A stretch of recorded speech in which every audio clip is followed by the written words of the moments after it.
Mancano 7 giorni alla tanto temuta scadenza Tasi e in molti cittadini regna ancora la confusione sull'importo da versare al comune quale acconto del 50% della tassa sui servizi indivisibili.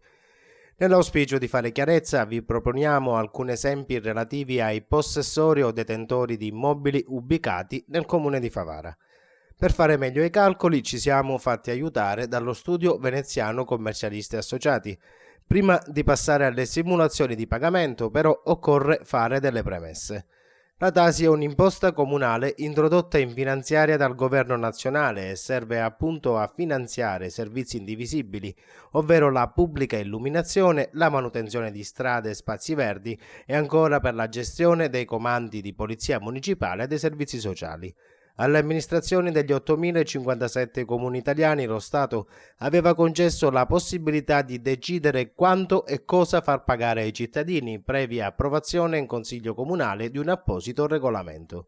I comuni, in maniera autonoma, avrebbero anche potuto non far pagare la Tasi ai propri concittadini. Lo Stato diceva ai comuni di applicare per la prima abitazione un'aliquota Tasi compresa tra un minimo dell'1 a un massimo del 2,5 per mille.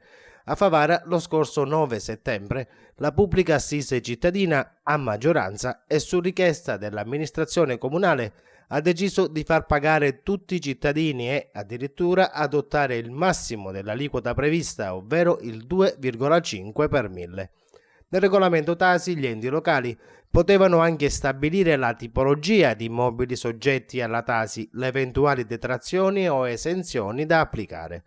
A Favara la maggioranza che sostiene il sindaco ha deciso di applicare l'aliquota a tutti senza tenere conto, ad esempio, dei cittadini con redditi bassi o residenti all'estero, di quelli che abitano in zone non servite o delle seconde case e delle aree edificabili. Insomma, tutti devono pagare.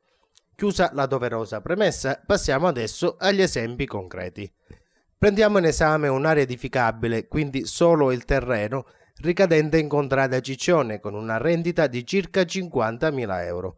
A Favara, in questo caso, così come per le seconde case, si applica l'aliquota del 5 per mille. La tasi annua dovuta al comune dal proprietario del solo terreno è di circa 13 euro. Nel secondo caso ci occupiamo di fabbricati ubicati nella periferia della città, per intenderci in quelle zone dove non tutti i servizi indivisibili sono garantiti dal comune. Facciamo l'esempio di un fabbricato tipo A3 ubicato in contrada Crocca e che ha un deposito e un'autorimessa.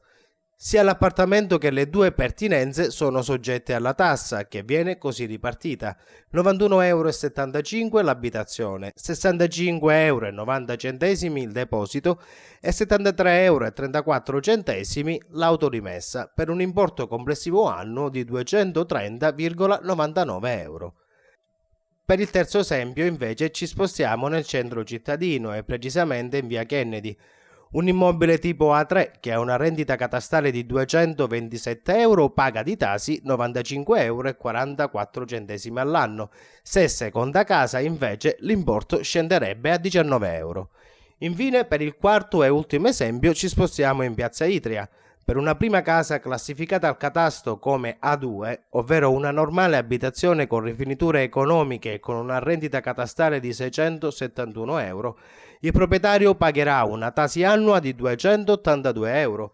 Per lo stesso fabbricato ma sotto forma di seconda casa la tassa sarebbe di 56,40 euro.